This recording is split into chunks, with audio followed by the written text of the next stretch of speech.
تو آج جن صحابی کا ہم تذکرہ کریں گے وہ انشاءاللہ بہت فیمس صحابی ہیں، اور ان کا نام حضرت ابو ہریرہ رضی اللہ عنہ۔ تو حضرت ابو ہریرہ رضی اللہ عنہ جو ہیں، یہ نجران کا ایک قبیلہ تھا، دوس۔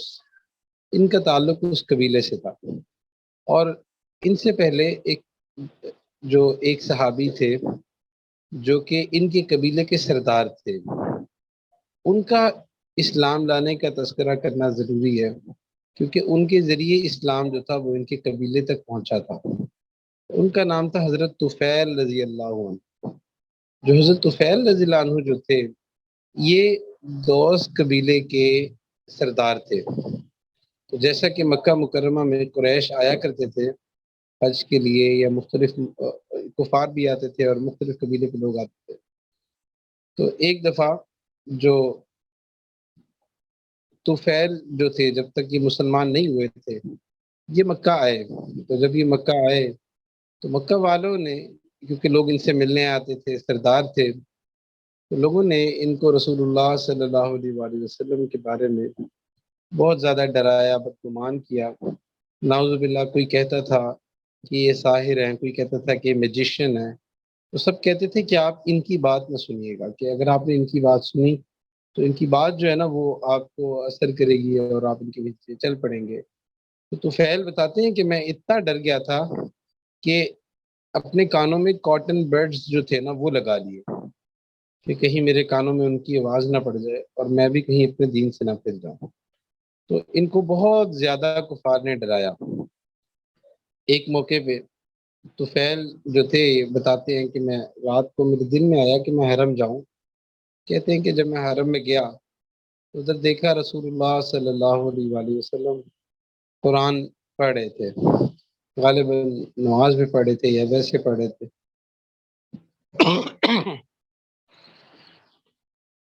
تو اب یہ جو کاٹن برڈز ہوتی ہیں کتنی کوئی آواز کو روک سکتی ہے؟ ظاہر سی بات ہے، تھوڑی تھوڑی آواز تو ان کے کانوں میں آتی تھی، تو وہ آتی رہی۔ تو جب وہ آواز ان کے کانوں میں پڑی تو ان کے دل میں آیا کہ بھئی تم ایک سمجھدار بندے ہو، تو کیا حرج ہے تم اس بندے کی بات تو سنو، اگر یہ صحیح بات کہہ رہے ہوں گے تو ٹھیک ہے، تمہاری عقل میں سمجھ میں بات آتی ہے تو الگ بات ہے، اور اگر یہ کوئی ایسی بات کر رہے ہوں گے تو تم کون سا بچے ہو کہ تمہیں چیزوں کی سمجھ نہیں ہے؟ تو اس لیے جو ہے نا، ایک دفعہ ان کی بات تو سنی جائے۔ تو طفیل رضی اللہ عنہ فرماتے ہیں کہ میرے اندر یہ خیال پیدا ہوا، پھر یہاں تک کہ یہ اللہ کے نبی صلی اللہ علیہ وآلہ وسلم کے پاس گئے اور ان کے پاس جا کے کہا کہ آپ مجھے بتائیے کہ آپ کیا تعلیمات دیتے ہیں۔ جب اللہ کے نبی صلی اللہ علیہ وآلہ وسلم نے ان کو دین کے بارے میں بتایا، دین کی دعوت دی، تو یہ فوراً سے مسلمان ہو گئے۔ اب کفار جن کو ڈراتے جاتے تھے اللہ کی شان، وہ مسلمان ہو گئے، اور جب یہ مسلمان ہوئے تو کفار نے ان کو یہ پتا تھا کہ یہ کنٹروورشل چیز ہے اور کہیں ایسا نہ ہو کہ انہیں مخالفت لینی پڑے، تو اس لیے چھپ چھپا کے انہوں نے یہ سارا معاملہ کیا۔ تو اللہ کے نبی صلی اللہ علیہ وآلہ وسلم نے ان کو یہی حکم دیا کہ آپ اپنے قبیلے جائیں اور وہاں جا کے دین کا کام کریں، وہاں جا کے لوگوں کو دین کی دعوت دیں۔ تو یہ اپنے قبیلے چلے گئے اور وہاں جا کے انہوں نے اپنے قبیلے میں دین کی دعوت دینا شروع کر دی، یہاں تک کہ ان کے قبیلے کی ایک بڑی تعداد جو تھی وہ مسلمان ہو۔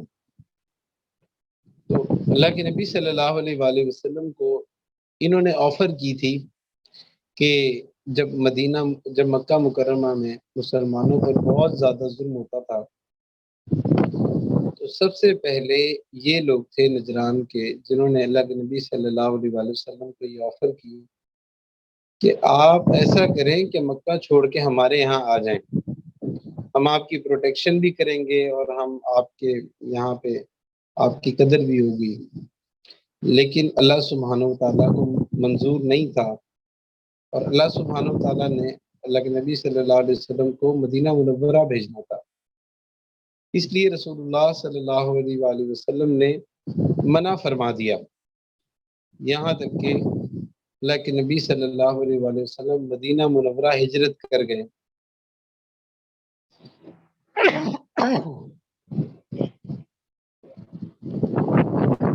اور ہجرت کے کچھ سالوں بعد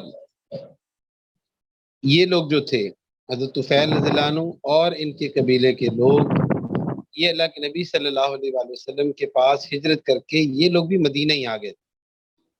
تو ان لوگوں میں حضرت ابو ہریرہ رضی اللہ عنہ بھی تھے۔ تو ایگزیکٹلی ان کے اسلام لانے کی جو سٹوری ہے وہ ہمارے سامنے نہیں ہے، لیکن علماء یہی کہتے ہیں کہ جب ان کے جو سردار تھے حضرت طفیل رضی اللہ عنہ، جب وہ مسلمان ہوئے تھے اور انہوں نے جا کے اپنے قبیلے میں دین کی دعوت دی تھی، تو اسی میں یہ بھی مسلمان ہو گئے۔ تو حضرت ابو ہریرہ رضی اللہ عنہ جو تھے یہ بھی مدینہ منورہ اللہ کے نبی صلی اللہ علیہ وسلم کے پاس آ گئے تھے۔ اللہ کی شان، یہ ان صحابہ میں سے تھے جن کو اصحاب صفہ کہا جاتا تھا۔ صفہ اصل میں ایک چبوترے کو اور ایک شیڈ کو کہتے ہیں۔ کچھ مسلمان صحابہ ایسے تھے کہ جن کے پاس رہنے کو کوئی جگہ نہیں تھی، نہ رہنے کو جگہ تھی، نہ کوئی فیملی تھی، نہ کوئی کاروبار تھا، کچھ بھی نہیں تھا۔ وہ صرف اللہ کے نبی صلی اللہ علیہ وآلہ وسلم کے پاس بیٹھے رہتے تھے اور ان کا مقصد دین کو سیکھنا تھا، اسلام کو سیکھنا تھا، اور اللہ کے نبی صلی اللہ علیہ وآلہ وسلم سے تعلیمات کو لینا تھا۔ تو یہ کچھ چند صحابہ تھے جو کہ ہر وقت وہیں رہتے تھے مسجد نبوی شریف میں، اور ان کی غربت کا بہت زیادہ عالم تھا، کھانے کو کچھ نہیں ہوتا تھا۔ ویسے تو اوور آل ہی اس دور میں بہت غربت ہوا کرتی تھی، یعنی کہ عمومی طور پہ غربت ہوتی تھی، لیکن یہ جو اصحاب صفہ والے حضرات تھے، اللہ سبحانہ و تعالیٰ نے ان کی بہت جگہ تعریف بھی فرمائی۔ تو یہ ان کا تو غربت کا بہت ہی زیادہ معاملہ ہوتا تھا۔ تو حضرت ابو ہریرہ رضی اللہ عنہ جو تھے وہ ان میں سے تھے۔ یاد رکھیے کہ یہ حضرات وہ نہیں تھے کہ یہ کوئی دنیا کما نہیں سکتے تھے، یا یہ کوئی اچھا بزنس کر نہیں سکتے تھے، یا اپنے لیونگ سٹینڈرڈ کو بہتر کر نہیں سکتے تھے، ایسی بات نہیں تھی۔ بلکہ معاملہ یہ تھا، یہ لوگ وہ سارے کام کر سکتے تھے جو باقی صحابہ بھی کرتے تھے، تجارت بھی کر سکتے تھے، بزنس بھی کر سکتے تھے، فیملی بھی رکھ سکتے تھے، لیکن انہوں نے دین کے لیے اپنے آپ کو وقف کیا ہوا تھا۔ تو اس لیے اللہ سبحانہ و تعالیٰ نے ان کی تعریف بھی فرمائی، اور اللہ کے نبی صلی اللہ علیہ وآلہ وسلم اکثر ان میں بیٹھا کرتے تھے، ان کو تعلیم دیا کرتے تھے۔ آپ دیکھیں کہ یہی اصحاب صفہ جو تھے، انہوں نے حضرت ابو ہریرہ رضی اللہ عنہ نے جب اللہ کے نبی صلی اللہ علیہ وآلہ وسلم پردہ فرما گئے تو انہوں نے بزنس بھی کیا، تجارت بھی کی، مال پیسہ بھی آخری عمر میں ان کے پاس بہت آیا۔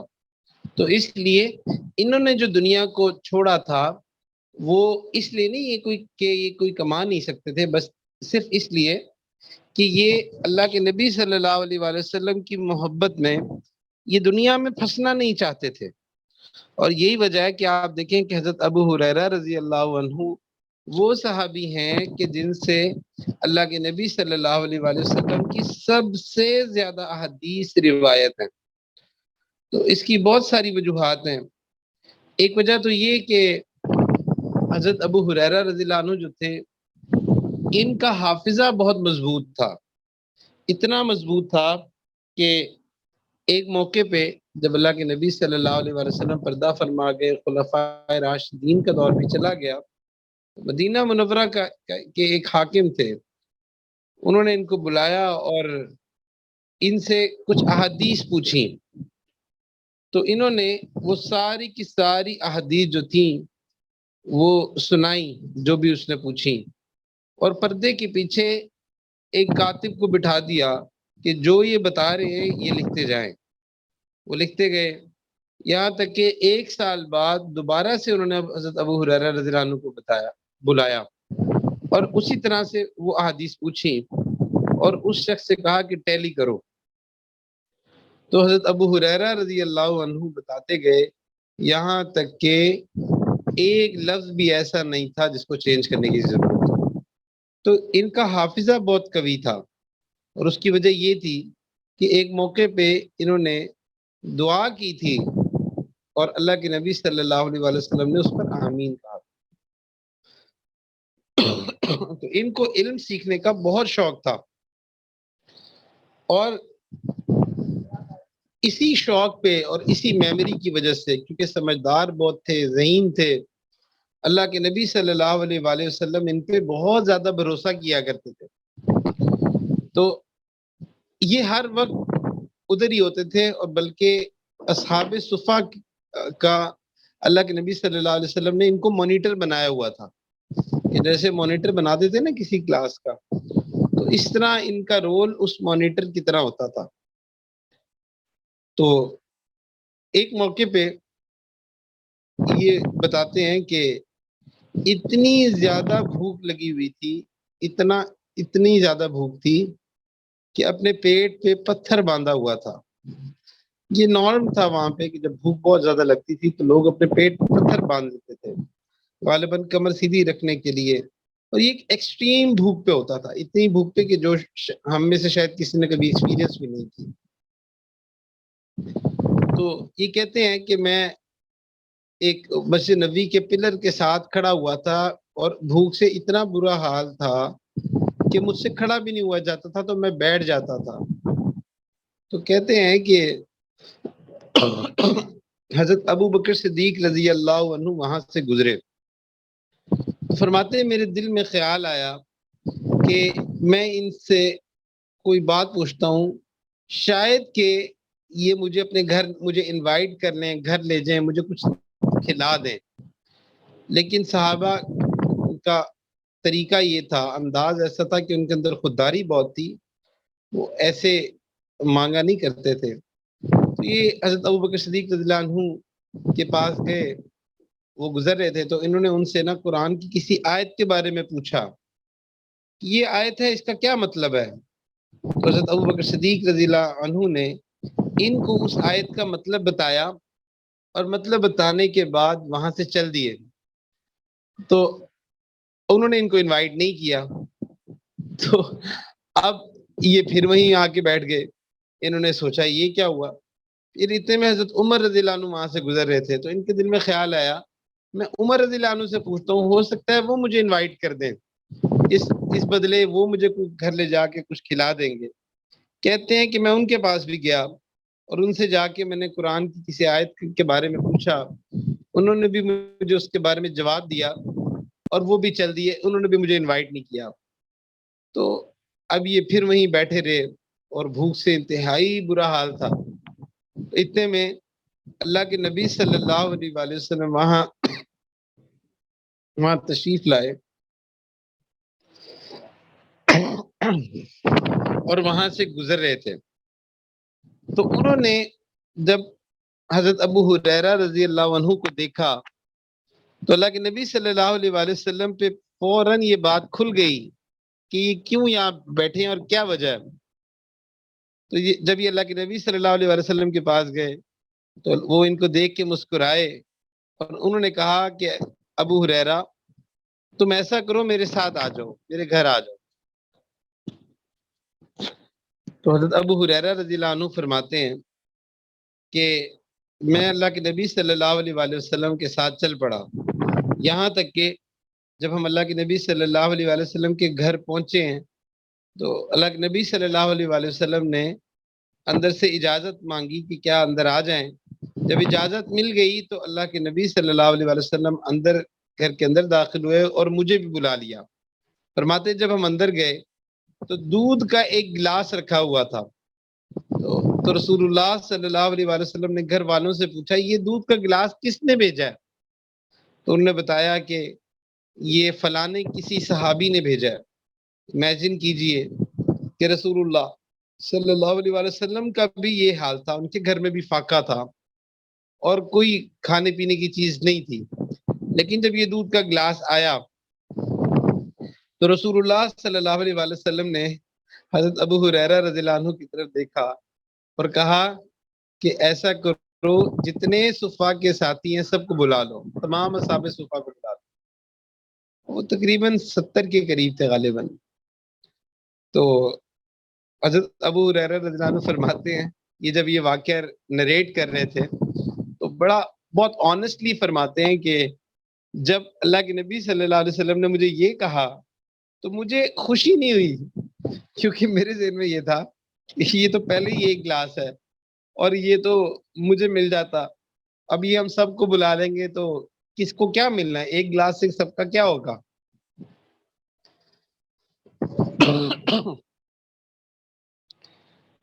تو کہتے ہیں کہ مجھے یہ بات دل میں تو اچھی نہیں لگ رہی تھی، کیونکہ اتنی زیادہ بھوک تھی کہ ہم تو امیجن بھی نہیں کر سکتے کہ کیا حال ہوگا ان حضرات کا بھوک سے۔ تو کہتے اتنی زیادہ بھوک تھی، تو جب مجھے یہ کہا گیا کہ اس موقع پہ کہ آپ دوسرے ساتھیوں کو بھی بلا لو، تو مجھے اچھا نہیں لگا کہ اب کیا ملے گا، سب کو ایک ہی گلاس ہے۔ لیکن کہتے ہیں کہ بہرحال حکم تھا، حکم کی تعمیل تو کرنی تھی۔ کہتے ہیں کہ میں سب کو بلانے چلا گیا، سب کو بلایا، یہاں تک کہ تمام اصحاب صفا جو تھے وہ آ گئے اور روم جو تھا وہ پورا فل ہو گیا۔ تو اب حضرت ابو ہریرہ رضی اللہ عنہ کی طرف اللہ کے نبی صلی اللہ علیہ وسلم نے دیکھا اور ان کو گلاس دے کے کہا کہ اب آپ ایسا کریں کہ ان تمام لوگوں کو یہ دودھ پلائیں۔ سبحان اللہ۔ تو کہتے پہلے ہی مجھے ہو رہا تھا کہ یہ ایک ہی گلاس ہے، یہ مجھے ہی مل جاتا، لیکن کہتے ہیں کہ جب یہ حکم ہوا تو پھر میں نے سب کو جو ہے نا دائیں سائڈ سے شروع ہو گیا اور سب کو دودھ دینا شروع کیا۔ تو سارے لوگ پیتے جاتے تھے اور پی کے بھر کے پھر مجھے واپس دے دیتے تھے، اور وہ کہتے ہیں کہ وہ دودھ کم نہیں ہوتا تھا، اور اس طرح سب کو وہ دودھ جو تھا وہ پلائی جا رہے تھے۔ اچھا، یہاں سے نا ہمیں بھی یہ بات سمجھ آتی ہے کہ صحابہ کی جو فیلنگز ہوا کرتی تھی، ہم خود بھی اپنے ساتھ ریلیٹ کر سکتے ہیں کہ کبھی کبھی ایسے ہوتا ہے کہ دین کا کوئی حکم ہوتا ہے بٹ ہمارا دل نہیں کر رہا ہوتا، ہماری طبیعت نہیں مان رہی ہوتی کہ ہم یہ کام کریں۔ مثال کے طور پہ کبھی نماز پڑھنے کا آپ کا بالکل دل نہیں کر رہا ہوگا، کبھی آپ کا جو ہے نا وہ مطلب کسی اچھے اور کام کرنے کا کوئی دل نہیں کر رہا ہوگا، کوئی ذکر کرنے کا دل نہیں کر رہا ہوگا، مراقبہ کرنے کا دل نہیں کر رہا ہوگا، قرآن پڑھنے کا دل نہیں کر رہا ہوگا، درود شریف پڑھنے کا دل نہیں کر رہا ہوگا۔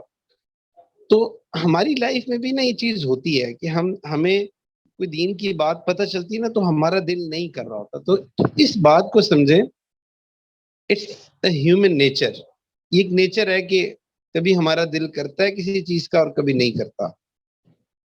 تو یہ پاسبل ہے کہ کسی وقت آپ کا کوئی کام نہ کرنے کا دل کر رہا ہو، لیکن معاملہ جو ہے نا وہ اس پہ نہیں ہے، معاملہ اس پہ ہے کہ آپ نے اس کی تعمیل کی ہے یا نہیں کی ہے۔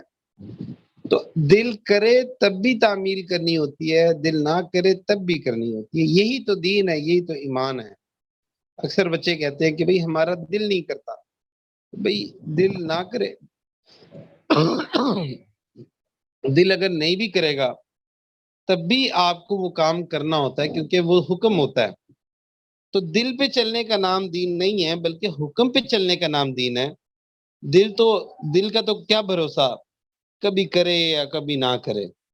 تو اس لیے بھروسہ دل کی کیفیت کا نہیں ہوتا۔ اور اس بات کو سمجھیں کہ لائف میں ایسا ہوگا، ضرور ہوتا ہے کہ کبھی نہ کبھی ہمارا دل کرتا ہے اور کبھی نہیں کرتا، کبھی بیان سننے کا دل کرتا ہے اور کبھی بالکل نہیں کرتا۔ تو یہ سب ہوتا ہے، لیکن اپنے آپ کو اپنے دل کے خلاف چل کے یہ کام کرنا، اس پہ نفس کا مجاہدہ زیادہ ہوتا ہے اور اجر بھی زیادہ ہوتا ہے۔ تو علماء یہ بھی کہتے ہیں کہ کبھی کبھی اگر آپ کا نماز پڑھنے کا دل نہیں کر رہا، کبھی ہوتا ہے نا کہ فیلنگ ایسی ہوتی ہے کہ نماز پڑھنے کا بہت مزہ آ رہا ہوتا، لمبی نماز پڑھنے کا دل کرتا ہے، سجدہ لمبا کرنے کا دل کرتا ہے،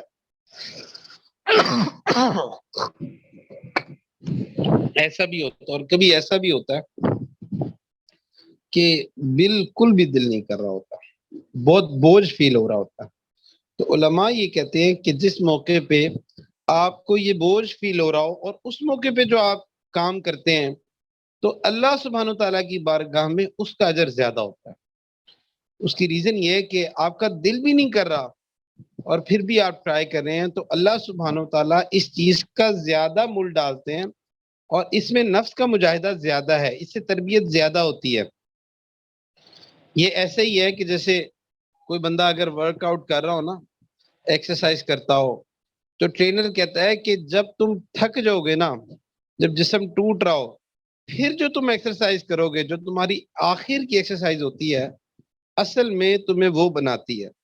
تو اسی طرح جب کبھی دل نہیں بھی کر رہا ہوتا، تب بھی دین کے کاموں پر عمل کرنا، حکم پر عمل کرنا، یہ اصل ہے اور یہی اصل تربیت ہے۔ خیر، وہ کہتے ہیں کہ مجھے اتنی بھوک تھی اور مجھے حکم ہو گیا کہ سب کو پلانا ہے۔ فرماتے میں سب کو پلاتا گیا یہاں تک کہ سب کا پیٹ بھر گیا، اور میں اور اللہ کے نبی صلی اللہ علیہ وآلہ وسلم بس ہم رہ گئے۔ تو اللہ کے نبی صلی اللہ علیہ وسلم نے مسکرا کے دیکھا ان کی طرف۔ اب رسول اللہ صلی اللہ علیہ وسلم تو جانتے تھے ان کے دل میں کیا چل رہا۔ تو فرمایا کہ ابو ہریرہ، اب تو بس دو ہی لوگ رہ گئے ہیں، ایک آپ رہ گئے اور ایک میں رہ گیا۔ تو وہ حضرت ابو ہریرہ رضی اللہ عنہ فرماتے ہیں کہ صدقت یا رسول اللہ صلی اللہ علیہ وسلم، کہ رسول اللہ صلی اللہ علیہ وسلم آپ نے سچ فرمایا۔ تو رسول اللہ صلی اللہ علیہ وسلم نے فرمایا کہ اچھا اب یہ آپ پی لیں۔ تو ابو ہریرہ رضی اللہ عنہ فرماتے ہیں کہ میں نے پینا شروع کیا، جب میں نے پی لیا تو اللہ کے نبی صلی اللہ علیہ وسلم نے فرمایا پھر پیئیں۔ فرماتے میں نے پھر پیا، اور اسی طرح سے بار بار اللہ کے نبی صلی اللہ علیہ وسلم مجھے فرماتے گئے کہ ابو ہریرہ اور پیو اور پیو اور پیو۔ تو کہتے ہیں میں پیتا گیا یہاں تک کہ میں بالکل بھر گیا، اور میں نے اللہ کے نبی صلی اللہ علیہ وآلہ وسلم سے کہا یا رسول اللہ صلی اللہ علیہ وسلم اب تو تھوڑی سی بھی گنجائش نہیں ہے۔ کہتے ہیں پھر اللہ کے نبی صلی اللہ علیہ وسلم نے لیا اور پھر خود نوش فرما لیا۔ اصل میں یہ ایک معجزہ تھا کہ ایک برتن سے اللہ سبحانہ وتعالی نے سب کے پیٹ بھر دیے۔ یہاں سے یہ بات بھی سمجھ آتی ہے کہ ایک کانسیپٹ ہوتا ہے کثرت کا اور ایک کانسیپٹ ہوتا ہے برکت کا۔ آج کے دور میں بھی لوگ کثرت کے پیچھے بھاگتے ہیں، برکت کے پیچھے نہیں بھاگتے، جبکہ ہمیں ہر چیز میں برکت مانگنی چاہیے۔ کثرت بھی مانگ لیں کیونکہ ہم انسان ہیں، ہمیں کثرت دیکھ کے حوصلہ ہوتا ہے، لیکن برکت مانگیں۔ اگر برکت ہوگی تو تھوڑا بھی زیادہ ہو جاتا ہے، اور اگر برکت نہ ہو تو زیادہ بھی گلے پڑ جاتا ہے۔ تو اس لیے اللہ سبحانہ و تعالیٰ سے ہر شے میں، صحت میں، مال میں، اولاد میں، پھر اسی طرح اپنی ہر چیز میں اللہ سبحانہ و تعالیٰ سے برکت مانگنی چاہیے۔ اب انٹرسٹنگلی حضرت ابو ہریرہ رضی اللہ عنہ کا جو نام ہے ابو ہریرہ، یہ کیسے پڑا تھا؟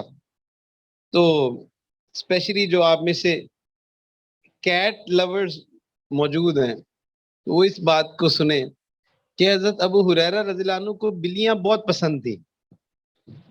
تو بلیاں جو تھیں نا، انہوں نے پالی ہوئی تھیں۔ تو ایک دفعہ یہ اللہ کے نبی صلی اللہ علیہ وآلہ وسلم کے پاس تھے، تو ایک بلی کا بچہ ان کے پاس تھا، اور وہ نا ان کی آستین میں گھسا ہوا تھا۔ تو ایک دم سے نا وہ بولا، تو سب کو پتا تھا کہ یہ بلیاں پالتے ہیں، تو وہ ان کی آستین میں سے نا جھانک کے دیکھ رہا تھا، کیوٹ سا۔ تو رسول اللہ صلی اللہ علیہ وآلہ وسلم نے ان سے کہا یا ابو ہریرہ، ہریرہ بلی کو کہتے ہیں، بلی کے بچے کو، اے ابو ہریرہ، کہ بلیوں کے باپ۔ تو صحابہ جو تھے نا، ان کا طریقہ یہ تھا کہ جو نام ان کو رسول اللہ صلی اللہ علیہ وسلم محبت میں دے دیتے تھے، تو صحابہ پسند کیا کرتے تھے کہ ہمیں اسی نام سے بلایا جائے۔ جیسا کہ حضرت علی رضی اللہ عنہ کو ایک موقع پہ جب رسول اللہ صلی اللہ علیہ وسلم نے ابو تراب فرمایا تھا، یا ابو تراب، اے مٹی کے باپ، تو اخیر عمر تک حضرت علی رضی اللہ عنہ پسند فرماتے تھے کہ مجھے ابو تراب ہی کہا جائے. تو اسی طرح ان کا نام جو تھا عبد الرحمن تھا. جب مسلمان ہوئے تو ان کا نام یہ رکھ دیا گیا، لیکن بعد میں ابو ہریرہ کے نام سے مشہور ہوئے. ان کو اتنا نام پسند آیا اور صحابہ بھی پھر ان کو ابو ہریرہ ہی کہتے تھے. ان کو بلیاں بہت پسند تھیں، بلی رکھتے تھے، بلی پالتے تھے.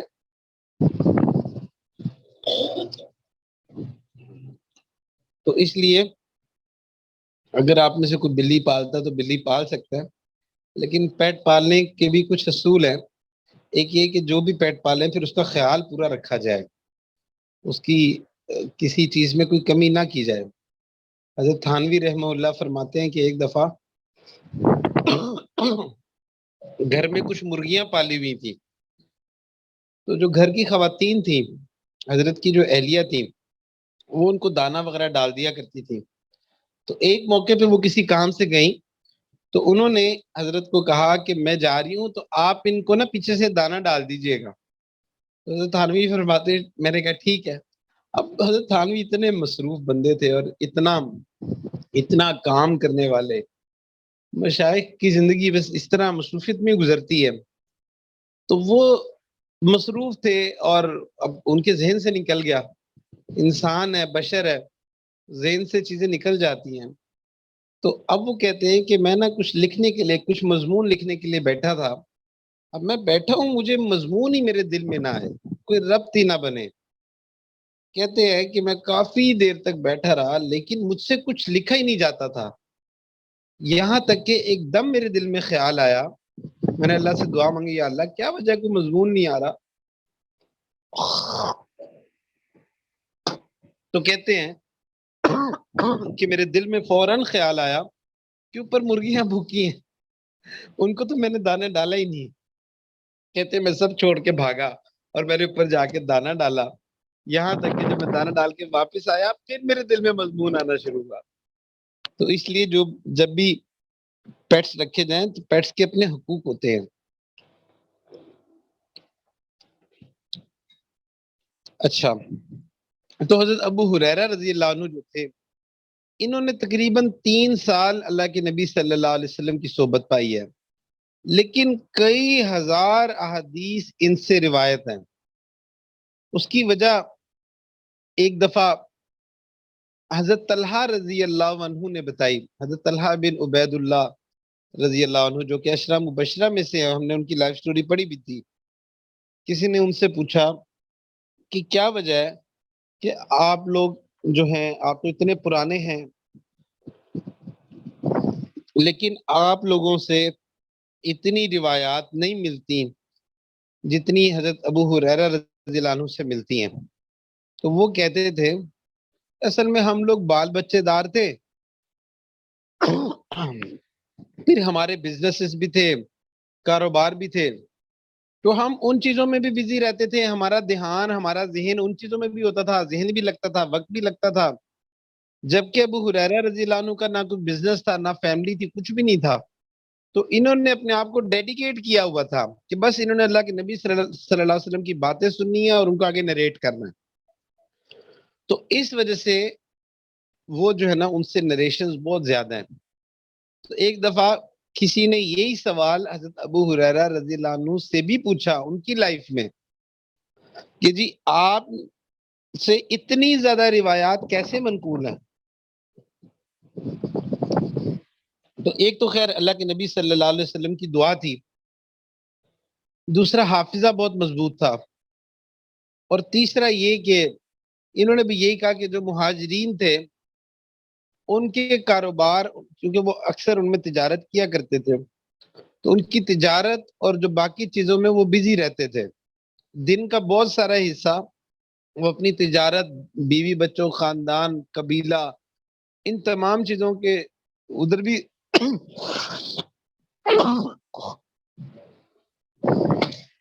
بھی گزارا کرتے تھے. جبکہ جو انصار تھے ان میں سے اکثر کھیتی باڑی کیا کرتے تھے، تو اس لیے وہ کھیتی باڑی اور باقی چیزوں میں بھی بزی رہتے تھے. لیکن یہ جو تھے، یہ جتنا بھی ٹائم انہوں نے گزارا انہوں نے فوکس ہو کے اسی چیز پہ ہی گزارا کہ انہوں نے اللہ کے نبی صلی اللہ علیہ وسلم سے روایات لینی ہے اور اسی کو یاد کرنا ہے، حفظ کرنا ہے۔ تو یہ یہی کرتے تھے۔ تو یہ جو صفہ تھا نا، اٹس لائک ہوٹل، یہ اوپن ہوٹل تھا، کوئی بھی مسلمان جس کے پاس رہنے کی جگہ نہیں ہوتی تھی صفہ میں آ جاتا تھا۔ اور یہ ہوٹل تو اس طرح کا ہوٹل نہیں تھا، یہ تو بس کھلا سا ایسے ہوٹل تھا جس کے اوپر ہلکا سا شیڈ تھا، ایک چبوترا سا بنا ہوا تھا۔ تو اس لیے یہ وہیں رہتے تھے اور 3 سال تقریباً یہ اللہ کے نبی صلی اللہ علیہ وسلم کے ساتھ رہے۔ ایک عالم تھے، انہوں نے ان کی لائف کے وہ ڈیز جو انہوں نے اللہ کے نبی صلی اللہ علیہ وسلم کے ساتھ گزارے، اس میں انہوں نے کاؤنٹ کیا کہ انہوں نے کتنی روایات نقل کی ہیں۔ تو انہوں نے یہ دیکھا کہ ہر دن میں اگر جتنی روایات انہوں نے اللہ کے نبی صلی اللہ علیہ وسلم سے بتائی ہیں، ان کو ان کے ڈیز پہ ڈیوائیڈ کیا، وہ ڈیز جن میں یہ اللہ کے نبی صلی اللہ علیہ وسلم کے ساتھ رہے ہیں، تو ایوریج 2 روایات ایک دن میں نکلتی ہیں۔ تو اتنی زیادہ روایات اللہ سبحانہ و تعالیٰ نے ان کے ذریعے امت تک پہنچائیں۔ اصل میں ہمارے اندر سے علم کا شوق نکلتا جا رہا ہے۔ یہی وجہ ہے کہ آج ہم لوگ سیزنز دیکھ لیتے ہیں، موویز دیکھ لیتے ہیں۔ آج ہم لوگ جو ہے وہ اور ناولز پڑھ سکتے ہیں، بکس پڑھ سکتے ہیں، واٹس ایپ کے میسیجز، فیس بک پہ اپنے بلاگز لکھ سکتے ہیں، مختلف کام کر سکتے ہیں۔ نہیں کرتے تو اللہ کے نبی صلی اللہ علیہ وسلم کی احادیث نہیں پڑھتے، نہیں پڑھتے تو علم نہیں پڑھتے۔ یہ علم کا شوق ہمارے اندر سے ختم ہوتا جا رہا ہے، جبکہ یہ حضرات جو ہیں، ان کی لائف اگر آپ دیکھیں تو انہوں نے اپنا سب کچھ علم کے لیے قربان کر دیا تھا۔ کیا یہ جو لوگ تھے، انہوں نے جو دنیا کو چھوڑا اور دین حاصل کیا، کیا ہمارے لیے دین حاصل کرنا اتنا مشکل ہے؟ ہمارے لیے تو بہت آسان ہے۔ آج کل آن لائن کورسز بھی ہوتے ہیں، آن سائٹ کورسز بھی ہوتے ہیں، مختلف قسم کے کورسز جو ہے نا وہ چل رہے ہیں۔ ہمارے مختلف ادارے ہیں، وہاں پہ بھی کورسز چل رہے ہیں۔ سوس بھی ایک کورس لانچ کرنے لگا ہے کہ جس میں جو ہے نا قرآن حدیث آن لائن پڑھائی جائے گی، اور جو ہے وہ اس میں کنٹمپریری ایشوز جیسے نئے نئے فتنے ہیں، ایتھیسزم ہے، فیمنزم ہے، اور اس طرح کی اور چیزیں جو کہ ایموشنل انٹیلیجنس پہ، سوشل سائیکالوجی پہ، دین کے پرسپیکٹو سے اس طرح کے سبجیکٹس بھی انٹروڈیوس کروا رہے ہیں۔ اس طرح ہمارے اور بھی ادارے ہیں، جیسے طیبات ایک ہمارا ادارہ ہے، وہاں پہ بھی جو ہے نا وہ فاق کے کورسز چل رہے ہیں، اور اس طرح کے مختلف ادارے کورسز کروا رہے ہیں۔ ایک ادارہ ہمارا مردوں کے لیے ہیلپ ہے، وہاں پہ بھی علم دین کے کورسز ہو رہے ہیں۔ اب تو خیر مختلف ادارے بن چکے ہیں، ہر جگہ دین پڑھایا جا رہا ہے، تو اب تو دین حاصل کرنا اتنا مشکل بھی نہیں ہے، پھر بھی ہم لوگ اپنا وقت نہیں نکالتے۔ تو یہ وہ لوگ تھے کہ جنہوں نے اللہ کے نبی صلی اللہ علیہ وسلم کی وراثت حاصل کر لی، کیونکہ وراثت جو ہوتی ہے نا، وہ انبیاء کی وراثت مال دولت نہیں ہوتی بلکہ علم ہوتا ہے۔ اسی طرح اب جب ہم اللہ کے نبی صلی اللہ علیہ وسلم سے جو ایک تعلق رکھتے ہیں اور ہم کہتے ہیں کہ وہ ہمارے نبی ہیں، تو ہم کیسے امتی ہے کہ ہمیں پتہ ہی نہیں ہے کہ اللہ کے نبی صلی اللہ علیہ وسلم کا مزاج کیسا تھا، ان کا سوچنے کا، بولنے کا انداز کیسا تھا، معاملات کا انداز کیسا تھا، ڈیل کرنے کا انداز کیسا تھا، کیونکہ ہمیں معلوم نہیں ہوتا، اور اس کی وجہ یہ ہوتی ہے کہ ہمارے پاس علم نہیں ہے۔ ہم مختلف ناولز تو پڑھ لیتے ہیں لیکن قرآن کی تفسیر نہیں پڑھتے، ہم لائف سٹوریز اور بایوگرافیز تو پڑھ لیتے ہیں لیکن سیرت نہیں پڑھتے، ہم جو ہے نا لیجنڈز تو پڑھ لیتے ہیں، ناولز تو پڑھ لیتے ہیں لیکن صحابہ کی لائف نہیں پڑھتے۔ یہی وجہ ہے کہ ہمارا مزاج دین والا نہیں بنتا۔ جیسے ان حضرات نے علم کے لیے محنت کی، اللہ سبحانہ تعالیٰ سے دعا ہے کہ اللہ سبحانہ تعالیٰ ہمیں بھی علم کی قدر نصیب فرمائے۔ وآخر دعوانا ان الحمد للہ رب العالمین۔